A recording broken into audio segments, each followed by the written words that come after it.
Bonjour à tous. Voilà, bienvenue pour ce webinaire à l'occasion du SPACE 2020. Voilà, bienvenue. Voilà, nous allons parler cet après-midi du parage en élevage bovin, un incontournable halterbiotique. Donc voilà, je vais vous expliquer pourquoi. Donc, je m'appelle Bruno Dallet, je suis vétérinaire ruminant dans la CELA-CEVA. CELA-CEVA qui est un cabinet vétérinaire dans le nord de Sèvres, un cabinet vétérinaire du réseau Cristal. Je fais partie de la commission vache laitière SNGTV. Nous sommes dans la structure environ 22 vétérinaires, voilà, principalement impliqués dans les productions animales, mais aussi canines. En ce qui me concerne, j'ai une activité quasi exclusive, tant en formation, mais surtout en suivi de troupeaux, et notamment suivi de troupeaux, grands troupeaux en élevage laitier. Nous avons également au sein de la structure, séparée du cabinet, une SARL Rumiserve, qui travaille notamment sur le parage des bovins. Voilà, on va aller plus loin de l'avant. Voilà, une petite introduction pour vous parler des boiteries, avec notamment les impacts zootechniques et puis économiques de cette pathologie. Donc, c'est aujourd'hui en élevage bovin, c'est la troisième maladie en élevage bovin laitier, la troisième maladie recensée, tant de par sa fréquence que également de par son importance économique. En moyenne, on estime qu'une boiterie dans un élevage bovin coûte environ à l'élevage 250 €. Alors, vous pouvez y voir là une moyenne. On va aller notamment jusqu'à des cas extrêmes qui peuvent aller jusqu'à nécessiter l'euthanasie de l'animal, certains accidents, et puis de pathologies plutôt bénignes. Mais en général, voilà, tant par les effets directs, mais aussi de coûts de soins de la boiterie, mais aussi indirects, perte de production, perte aussi en reproduction, réforme surtout, et énormément. Voilà, on peut compter en moyenne facilement 250 € par cas de boiterie, par animal qui boite. Les fréquences, malheureusement, la fréquence est relativement élevée. On parle en général de 25 à 30 cas par vache. On peut recouper plusieurs études. Ça dépend bien entendu toujours des conditions de logement des animaux. Mais ça reprend vraiment la première ligne. C'est une maladie qui est très, très, très, très fréquente, surtout en bovin laitier. Conséquences multiples, je disais, une baisse importante de la production, des performances de reproduction qui sont fortement diminuées, tant sur du court terme, par les problèmes de manifestation des chaleurs, mais aussi du long terme. En effet, par le déficit en glucose, on a vraiment des gros soucis derrière pour retrouver des ovocytes qui seront plus tard fécondables. Et puis, très important, une augmentation énorme du risque de réforme. Une vache qui boite a 8 fois plus de chances d'être réformée qu'une vache qui ne boite pas. Ce sont des études qui datent depuis longtemps, mais toutes les suivantes l'ont prouvé également. Donc, on voit quand même cet impact qui est énorme et on comprend mieux ce coût de 250 € par boiterie, qui est même à la limite aujourd'hui presque un minimum. Et puis, finalement aussi un changement comportemental qui est très important, en réponse notamment à la douleur. Donc, c'est-à-dire que les animaux seront moins enclins à se déplacer. Donc, tant pour aller se coucher que pour aller manger et boire, les comportements de stress, les comportements sociaux. Et on se rend compte aussi que tout ça, bien entendu, est exacerbé, notamment aujourd'hui dans les troupeaux en traite robotisés où la motricité volontaire des animaux est indispensable, incontournable. Donc voilà, bien retenir ce coût environ 250 € par boiterie. Intéressant aussi cette étude Agrinova qui date de 2018. Donc Agrinova avait lancé une enquête auprès des grands troupeaux en France. Un grand troupeau en France, c'est-à-dire plus de 100-120 vaches laitières. Et il leur avait été demandé, lors d'agrandissements successifs, ou dernier agrandissement en tout cas du troupeau, quelle pathologie finalement les avait plus préoccupés, ces éleveurs. Et clairement, ce qui ressort, sachant qu'il y avait une seule réponse de possible dans cette enquête, ils devaient choisir. Pour 46% d'entre eux, ça va concerner les boiteries. On voit que tout de suite, les mammites, bien entendu, sont importantes aussi, mais elles arrivent en deuxième position avec 17%. Donc clairement, le gros souci dans les élevages, dans nos troupeaux laitiers qui sont en train de grandir, le gros souci, ce sont les boiteries. Alors, si on décortique un petit peu l'impact de ces boiteries, déjà, on a un risque de pathologie grave. Ça peut cacher derrière une fracture ou des arthrites sur lesquelles les pertes, bien entendu, sont élevées. On a en effet une conduite du troupeau qui est fortement perturbée, parce que tant du troupeau par les animaux, mais également aussi au niveau de la main-d'œuvre en élevage. Pourquoi?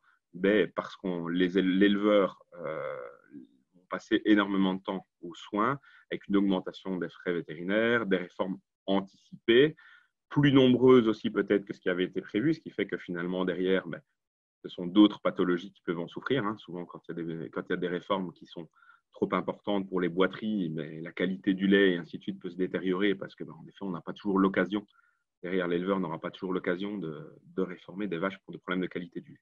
Mais si vraiment on fait le focus sur la boîterie, on va rester en tout cas sur le symptôme le plus important qui est une douleur énorme pour l'animal, avec réellement une grosse baisse d'appétit et surtout aussi une très forte diminution des déplacements. Donc, comme on lui disait, risque d'autres pathologies, notamment en mamite métrite, parce que l'environnement ne va pas être assuré convenablement, ne va pas être bien tenu.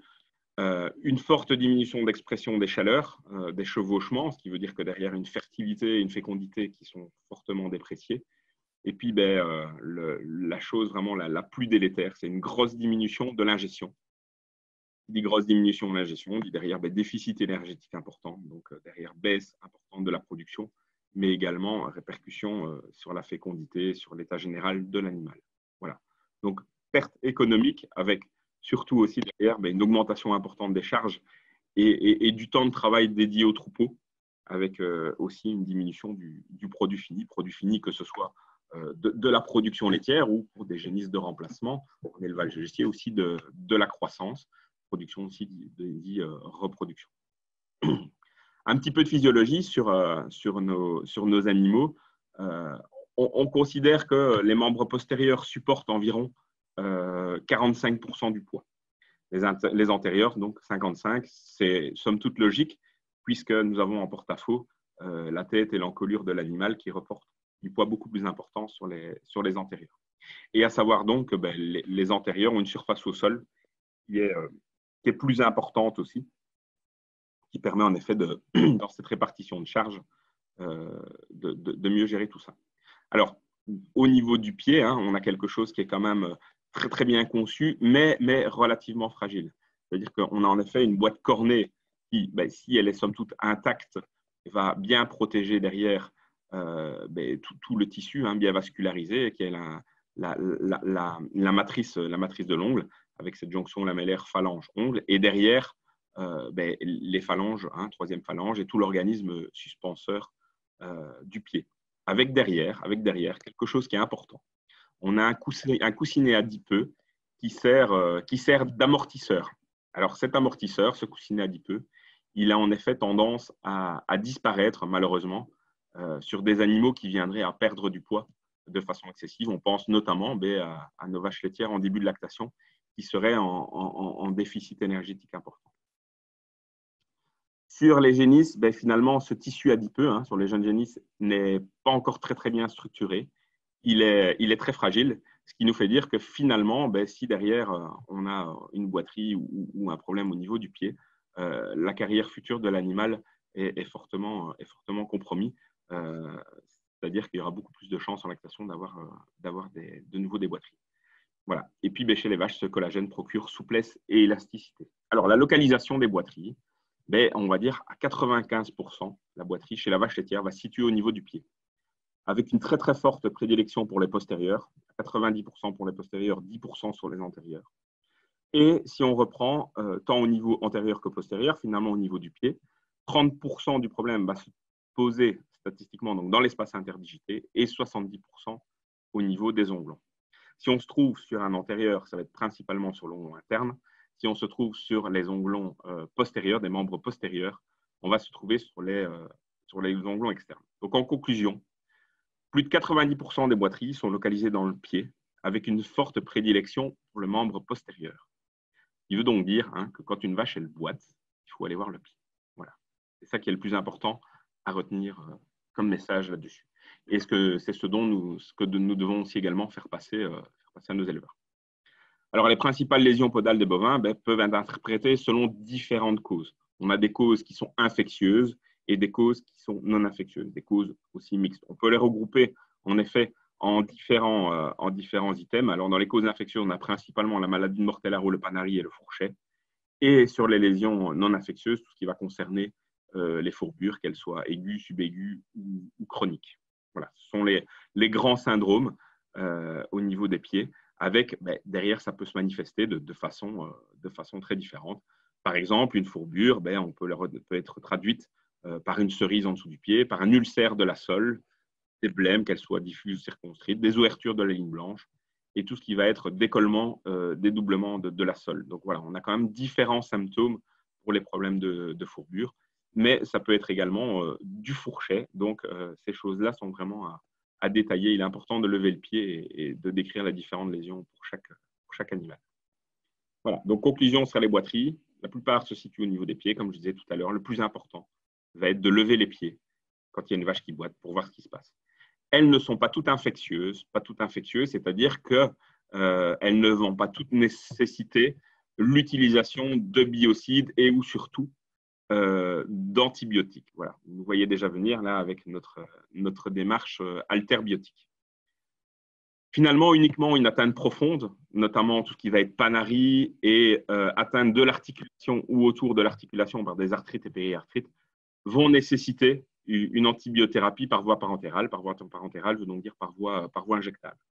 C'est vrai que certains d'éleveurs, certains de vétérinaires ou autres peuvent avoir la gâchette facile et tirer sur les antibiotiques. Eh bien non.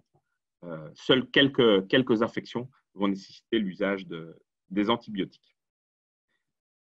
Aussi, par leur effet délétère sur la production, la reproduction, la conduite du troupeau, on peut estimer que quelle que soit la batterie, elles sont toutes urgentes et nécessitent, pour recouvrer au maximum, que la vache puisse recouvrer rapidement ses forces et sa production, il lui faut une prise en charge précoce de ce côté-là.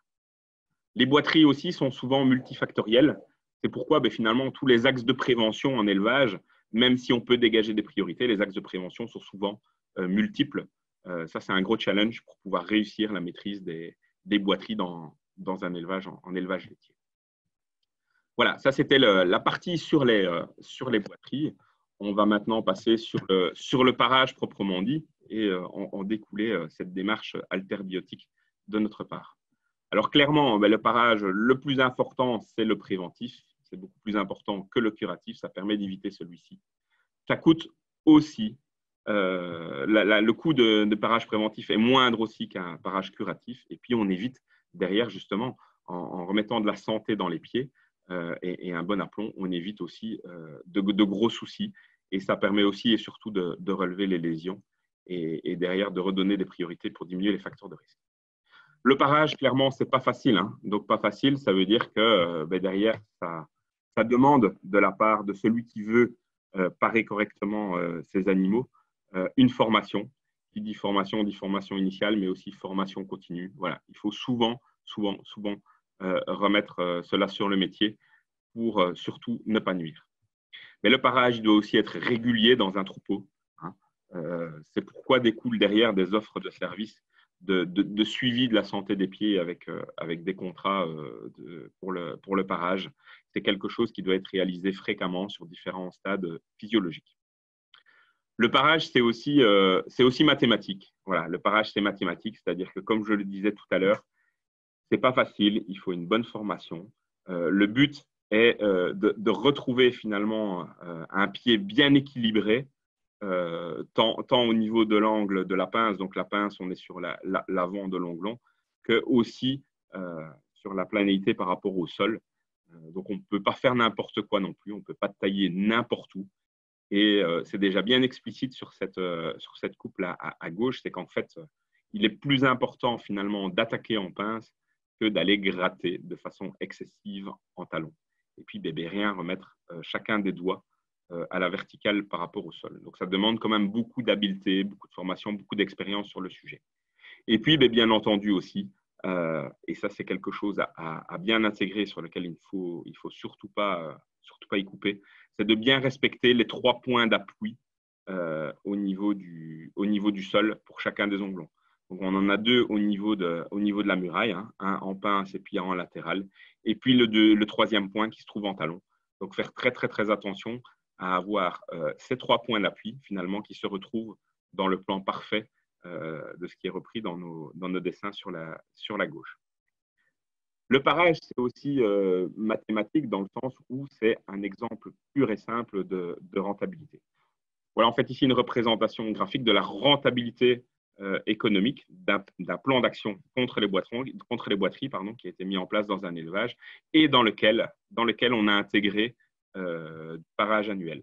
C'est-à-dire qu'auparavant, dans une situation initiale où on peut dire que rien n'est fait dans l'élevage, on arrive sur un coût, dans une situation ici, mathématique, sur un coût d'environ 10 000 euros. Si on compte que la grosse partie est le manque à gagner total et que finalement les traitements des boiteuses sont d'un coût relativement faible au final par rapport à tout le manque à gagner. Ensuite, quand l'éleveur derrière met en place un système de travail sur la diminution des facteurs de risque, mais aussi la mise en place d'un pédiluve et du parage de son troupeau, on arrive avec des nouveaux coûts qui concernent le parage, un coût annuel, et puis également la mise en place d'un pédiluve. Mais derrière, déjà en premier, les traitements des boiteuses diminuent fortement puisqu'on est parti sur de la prévention. Et puis clairement, cette partie de manque à gagner diminue, ce qui fait que au total, dans cette situation projetée, on a quand même diminué le coût dans l'élevage. Voilà. Donc, ce sont des travaux qui ont été menés par l'IDEL. Donc, dans l'idéal, le parage, ce serait quoi? Ce serait, en tout premier, il nous permettrait, de par les lésions qui sont relevées, et donc derrière les grands syndromes, d'identifier au mieux les facteurs de risque dans chacun des troupeaux. Un suivi régulier derrière, donc c'est-à-dire une fréquence adaptée à chaque taille de troupeau, aux besoins. Ça peut être une fois par mois jusqu'à plusieurs fois par mois, une fois tous les 2 mois. Ça doit être adapté à la situation de chaque élevage. Mais ne pas oublier que voilà, ce n'est pas un seul parage par an. Il faut plusieurs interventions dans l'année et ça doit être adapté au troupeau. Une formation de l'éleveur. Alors, qu'il fasse tout le parage lui-même ou qu'il délègue à un professionnel, la formation de l'éleveur est importante, je dirais pourquoi après. Mais c'est une partie en tout cas intégrante du plan d'action de maîtrise. Et puis, clairement, une communication aussi entre le pédicure bovin, les autres intervenants qui sont impliqués dans l'élevage, dans la santé du troupeau. Alors, pourquoi la formation de l'éleveur? Parce que, bien entendu, même si l'éleveur ne réalise pas 100% du parage dans son troupeau, le fait finalement de se sentir à l'aise pour parer un pied, on hésite beaucoup moins à lever le pied pour aller voir ce qui se passe. Et surtout, prendre en charge la douleur de l'animal, parce que des fois, ça nécessite juste la pose d'une talonnette ou en tout cas ne pas nuire de ce côté-là. Et voilà, je pense que la formation des éleveurs sur le sujet est aussi très, très importante. Alors, le parage fait par l'éleveur, ce serait aussi notamment le relevé des vaches boiteuses.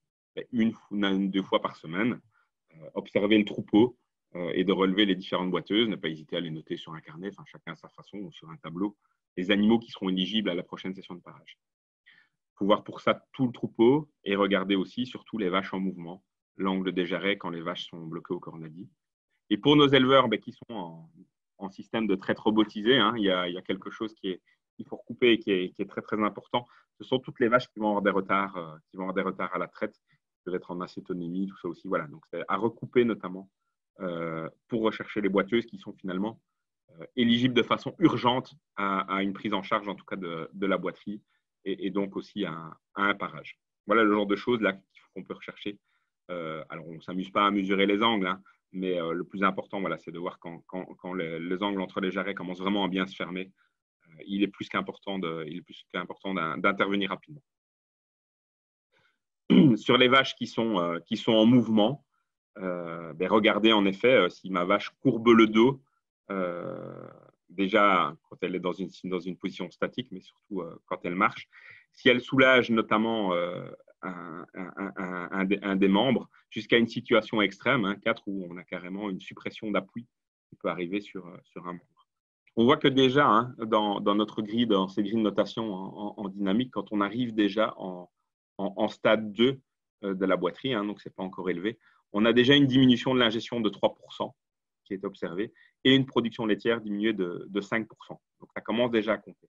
Et dès qu'on arrive à une situation 3 où on a une courbure du dos qui est importante et qui peut aussi se tenir à l'état statique de l'animal, on a déjà une diminution de 7% d'ingestion. Et puis surtout, tenez-vous bien, 17% de perte de production laitière pour cet animal. Et un allongement de l'intervalle vélage première insémination de 25 jours. Alors, pour bien réaliser son parage en élevage, le plus important, c'est un matériel de contention adapté pour travailler en sécurité, tant pour l'éleveur, mais que la vache, idem pour le confort. Confort pour l'éleveur, pour le pédicure et puis pour la vache. Et 3 règles qui, pour moi, sont importantes pour réussir la mise en place d'une zone de parage en élevage, c'est clairement, c'est comme une surface commerciale. Hein. Le premier point, c'est l'emplacement. Le deuxième, c'est l'emplacement. Et le troisième, c'est l'emplacement. Ça veut dire quoi? Ça veut dire que si cette cage de parage n'est pas située au bon endroit, mais ce n'est pas facile de faire du parage. Et donc, souvent, ce n'est pas fait. Voilà. Si ça veut être fait convenablement et régulièrement, l'emplacement de cet outil est primordial pour pouvoir y amener les animaux très, très facilement, hein, qui sont en tri après la traite ou à partir de la stabulation, et pouvoir travailler convenablement et en toute sécurité. Ce sera la seule façon finalement de réaliser régulièrement du parage. Alors, quand faire du parage? Je dirais une fois par semaine. Il ne faut pas faire ça tous les jours, mais une fois par semaine, parce qu'en effet, comme je l'ai dit tout à l'heure, une boiterie, c'est urgent, parce que derrière, il y a une perte de production importante, il y a de l'amaigrissement, il y a de la perte aussi en reproduction. Donc voilà, je pense que… Et puis quand la cage est mise à un bon endroit, c'est quelque chose qui peut être programmé. Quelles vaches? En préventif, toutes celles qui sont en début de tarissement ou mieux encore avant le tarissement. Des vaches aussi qui ont déjà révélé, qui sont aux alentours de 100 jours de lactation pour qu'elles puissent terminer tranquillement leur lactation et leur gestation. Et en curatif, clairement les boiteuses. Et comme je l'ai dit, c'est quelque chose qui est urgent. Que faire dans le cadre d'un parage curatif, hein? Tout à l'heure, je disais que c'était important d'aller se former. La première chose, c'est ne pas nuire. Voilà, ça, c'est super important. Ne pas aggraver la situation. La première des choses, c'est surtout ne pas faire saigner. Alors, des fois, bien entendu, ça saigne tout seul, mais il n'est pas nécessaire d'aller aggraver la situation. Éliminer, on va dire gentiment mais efficacement, la corne abîmée et supprimer l'appui sur la zone douloureuse. Je vous ai parlé tout à l'heure de 3 points d'appui. Et clairement, si ces 3 points d'appui ne peuvent pas être préservés dans le cadre de ce parage curatif, il va être important finalement de mettre une talonnette sur l'onglon juste à côté, sur l'onglon latéral du même côté, puis latéral, et d'assurer les soins qui sont nécessaires, que ce soit sous forme de pansement et aussi prise en charge de la douleur. Voilà le genre de choses qui peut être fait sans nuire et soulager l'animal, par exemple, jusqu'à ce que l'intervention d'un professionnel soit programmée. Important aussi, c'est d'enregistrer les parages, de permettre derrière le suivi des lésions sur différents animaux. Quelle vache, quel pied, quel type de lésion, quels soins a été fait. Et puis, de comparer un petit peu tout ça au fur et à mesure de la dynamique de l'élevage, parce que c'est bien de parer les vaches, mais il est surtout le curatif, hein, prendre en charge rapidement la boiterie. Mais comme je le disais tout à l'heure, il va surtout être important de faire de la prévention et de s'attaquer aux facteurs de risque. Donc, tout ce système de notation vous permet aussi de retomber sur ses pattes derrière, de se dire tout ce que je mets en œuvre finalement dans mon élevage, est-ce que ça convient ou pas? Alors, pour les réformes, ça permet aussi derrière de voir au niveau de l'enregistrement des parages, derrière de voir quelles vaches doivent être réformées. J'en profite pour faire une petite pause de 15 secondes dans cette présentation. J'ai oublié de vous dire que, bien entendu, à la fin, je répondrai à vos questions. Et pour ce faire, vous pouvez, je crois que c'est en bas de la page, hein, répondre via l'icône QR, questions-réponses. Si je n'ai pas l'occasion de répondre oralement à toutes les questions, je ferai le maximum pour vous répondre par écrit et je vous laisserai aussi mon adresse mail sur la dernière dia. Voilà, c'était une parenthèse parce que j'avais oublié de vous le dire en début de présentation. Donc, continuons à présent notre intervention. Pourquoi enregistrer les parages? Parce qu'il y a aussi des vaches qui devront être revues d'une fois sur l'autre, d'où l'importance de les noter. Avec derrière aussi, bien entendu, le calendrier des soins, quand il faut reprendre certains pieds, certains animaux. Je vous présente à présent ce que représente le parage dans le réseau Cristal. Il y a des offres de services qui sont bien déterminées dans nos cabinets vétérinaires ruraux au sein du réseau Cristal. Nous avons au moins, pour l'ensemble du réseau, 13 cages de parage sur la route, avec des fois, en effet, des structures dédiées, comme Rumiserve, par exemple, avec des offres de services qui sont bien déterminées, qu'on pourrait appeler suivi parage, dans lesquelles sont forfaitisées des visites mensuelles, voire des fois bimensuelles dans certains grands troupeaux, pour réaliser du parage préventif, mais aussi curatif. Nous travaillons aussi beaucoup sur la formation des éleveurs avec RC Service. Voilà, vous pouvez toujours vous rapprocher de RC Service pour les différentes sessions de formation, même si cette année, ça a été un petit peu compliqué avec l'actualité Covid. Mais nous travaillons en effet avec les fonds Vivea, ce qui permet de vous faire bénéficier de subventions de prise en charge pour les éleveurs de ces formations. Et donc, comme je disais tout à l'heure, une structure dédiée Rumiserve qui se trouve en région Nouvelle-Aquitaine, notamment Poitou-Charentes, avec 4 cages à ce jour sur la route. En conclusion, finalement, le parage, que ce soit fait par l'éleveur ou par un pédicure bovin, un professionnel ou un vétérinaire, ça intervient à tous les étages. Ça fait vraiment partie intégrante du plan mobilité de votre troupeau. Pourquoi? Parce que déjà, pour commencer, c'est le premier, comme je disais tout à l'heure, le fait de lever les pieds et de voir les différentes lésions, c'est le premier diagnostic de la problématique mobilité de l'élevage. Et j'insiste sur l'importance de l'enregistrement des parages et des lésions. C'est aussi un des 3 axes principaux de prévention des boiteries. Alors, le premier, ça va être la réduction des facteurs de risque. Et c'est ce diagnostic préalable de la problématique qui nous permet de mieux déterminer ou plus facilement ces différents facteurs de risque. Le deuxième axe qui est important, c'est le parage préventif, c'est-à-dire intervenir, remettre le pied en état, les aplombs correctement avant d'arriver à une situation détériorée et une boiterie.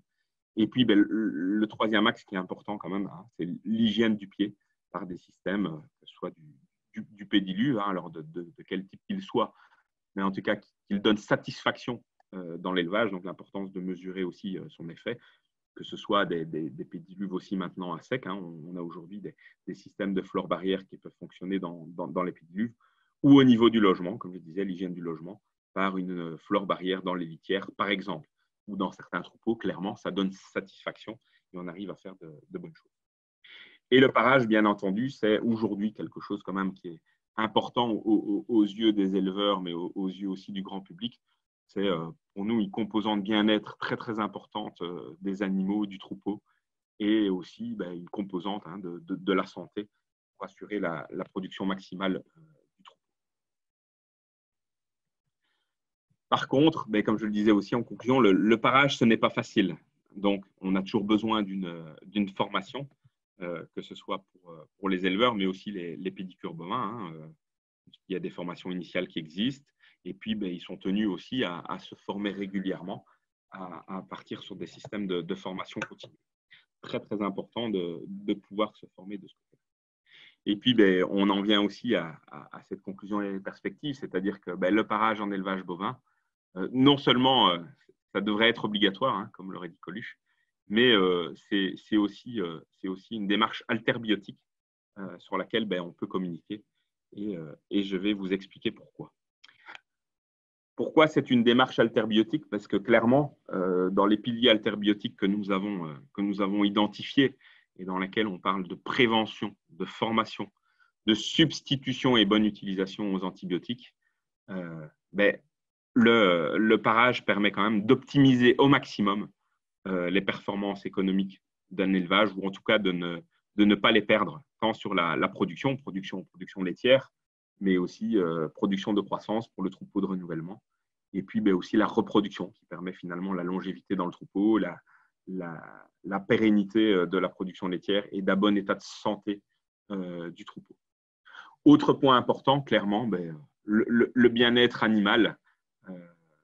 Clairement, de par la diminution des boiteries dans l'élevage, de par la mise en place notamment de parages, on observe pour les animaux un temps de repos augmenté, une meilleure mobilité, clairement une forte diminution des animaux qui souffrent énormément, hein, qui sont atteints de douleurs importantes. Et puis aussi tout ce qui va concerner une bonne expression du comportement.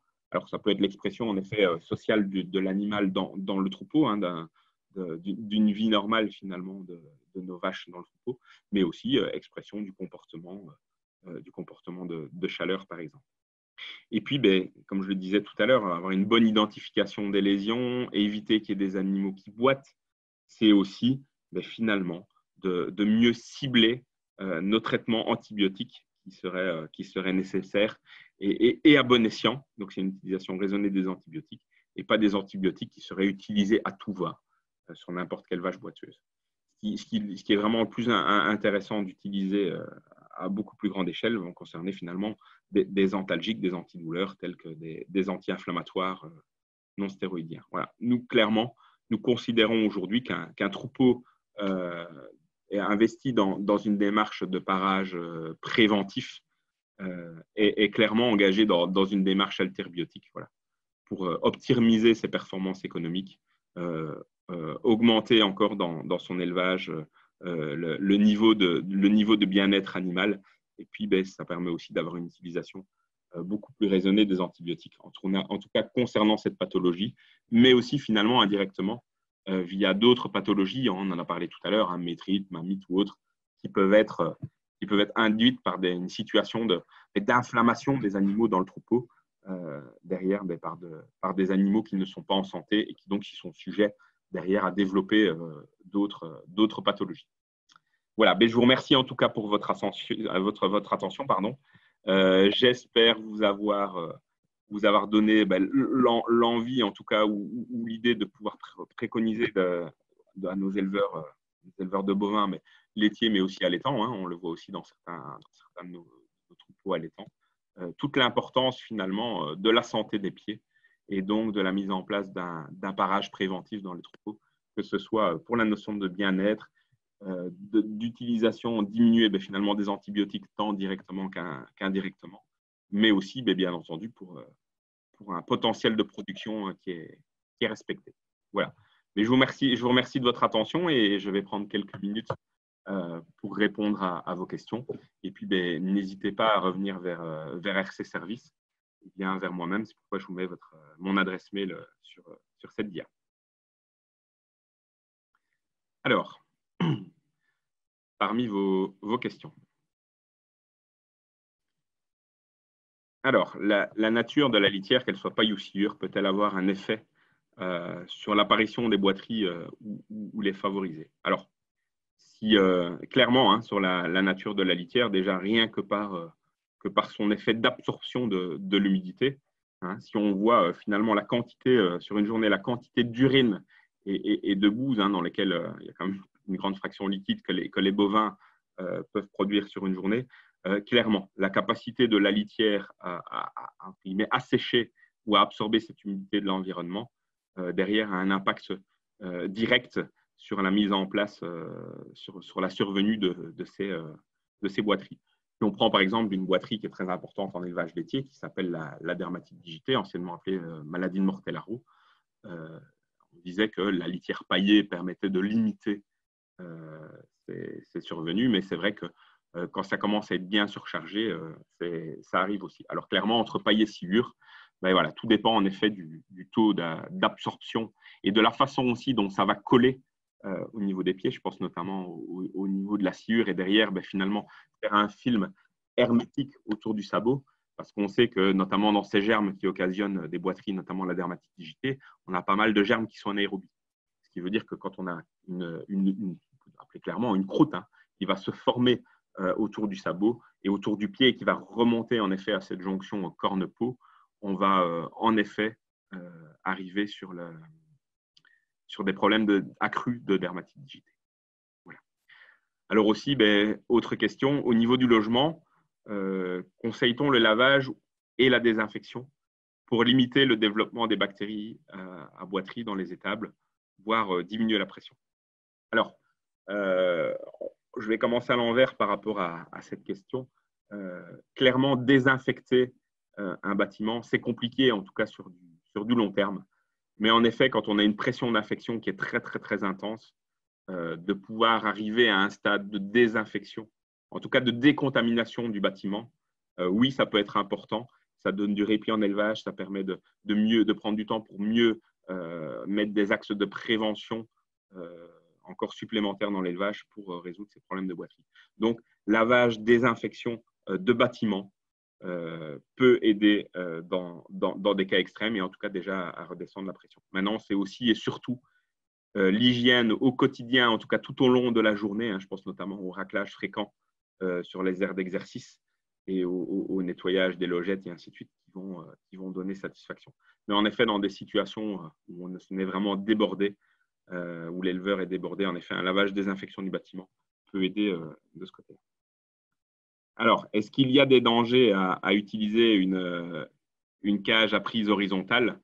C'est comme dans tout, il y a des bons outils, il y a que des bons outils. Je pense que voilà, c'est de pouvoir l'utiliser correctement, d'y amener les animaux dans le plus grand calme, de s'assurer finalement des différentes sangles et systèmes de contention dans les cages, que ce soit soulèvement vertical, ou en tout cas soutenance verticale de l'animal, ou en effet les cages qui vont coucher les vaches. Mais sinon, en dehors de ça, non, il n'y a pas de danger. Je crois que c'est vraiment à l'utilisateur, qu'il soit éleveur ou pédicure, derrière finalement, de se sentir à l'aise avec le matériel qu'il utilise et d'être en sécurité et avoir du confort, mais aussi pour l'animal. Mais après, voilà, il n'y a pas de souci avec ces cages horizontales à partir du moment, à prise horizontale, à partir du moment où elles sont utilisées correctement et comme elles doivent être. Alors, quelles boiteries, oui, sont rencontrées en élevage allaitant? Alors, on peut estimer, en effet, je dirais toutes, finalement, avec des importances, par contre, qui peuvent être un petit peu différentes que dans les élevages laitiers. Mais dans certains troupeaux, on peut vraiment avoir une pression importante, notamment de dermatite digitée. Voilà. Mais, que ce soit des causes infectieuses ou non infectieuses notamment par des problèmes de logement ou des problèmes d'alimentation, tout est rencontré en élevage allaitant. Même des fois aussi dans des situations extrêmes, comme de l'engraissement, on peut avoir rapidement des périarthrites, des arthrites, de la fourbure très importante avec rupture de système suspenseur du pied, et ainsi de suite, qui sont rencontrés notamment sur des animaux de race à viande en atelier d'engraissement. Et puis, il y a aussi des vaches allaitantes qui sont menées des fois en surpopulation sur des aires qui sont relativement humides ou en manque de l'hygiène et se retrouver avec des troupeaux qui sont bien chargés finalement en dermatite digitée. Donc voilà. Même si on peut considérer que la fréquence, voire des fois l'importance des boiteries est plus importante en élevage laitier, les élevages allaitants sont touchés exactement par les mêmes boiteries. Voilà. Tout est possible de ce côté-là aussi. Voilà. On suppose aussi, notamment par rapport à la dermatite digitée, je complète un petit peu, qu'on a certaines races qui sont plus susceptibles que d'autres. Je pense notamment à la Primolstein, qui est plus sensible aux éléments de dermatite digitée. C'est pourquoi aujourd'hui, il y a des plans aussi de sélection dans race Primolstein sur ces sujets-là. Voilà. Si vous avez d'autres questions, n'hésitez pas. Vous pouvez me les envoyer par mail aussi également. J'espère en tout cas avoir répondu à différentes questions et voilà, vous avoir prouvé en tout cas l'importance et le bienfait du parage dans ces troupeaux, dans nos troupeaux bovins, tant laitiers finalement qu'allaitants également.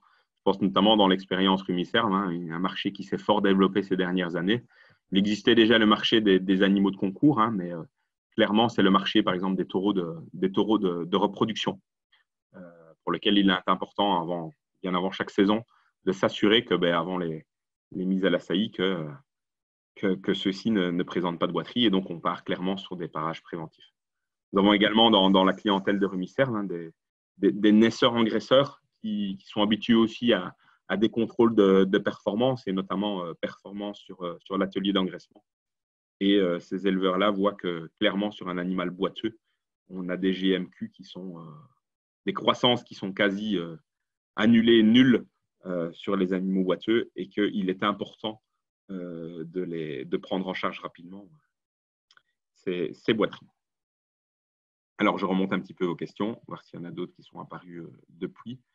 Non, je pense que je n'en ai pas oublié pour l'instant, mais n'hésitez pas à revenir vers moi pour d'autres choses. Si vous voulez, sur ces questions, je vous ai mis l'adresse mail ou à revenir vers RC Service pour aussi voilà, vous répondre à vos besoins en ce qui concerne les plans de prévention de boiterie dans vos troupeaux et puis mise en place de parage. Merci à vous et puis bon space.